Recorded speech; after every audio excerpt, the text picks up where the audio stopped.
Kabalik na, ika ninyo, from the Netherlands, si Vice President Sara Duterte. Ano ang reaksyon niya dito sa dalawang impeachment complaints laban sa kanya?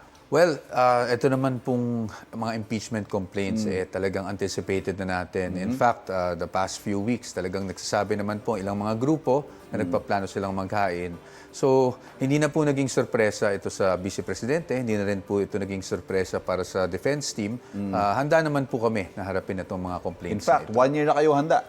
1 year na kaming Last handa year pa, actually kasi last year we were actually ready to go into trial.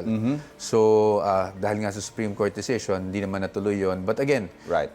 noon pa man we are anticipating na magkakaroon ulit ng another round of impeachment complaints. At sabi nga ng ating Vice Presidente sa akin noon, at siguro abangan na natin na every year, kung malampasan man namin itong taon na to, every year, hindi malayong magkaroon ng paulit-ulit. Pero nakausap niyo na siya since she came back? Over Through the text weekend, you said. messages lang po. No?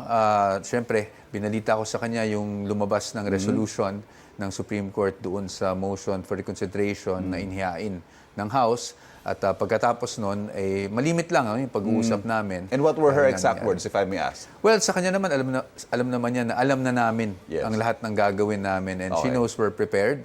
So, sa kanya lang is, we'll just have to face this head on.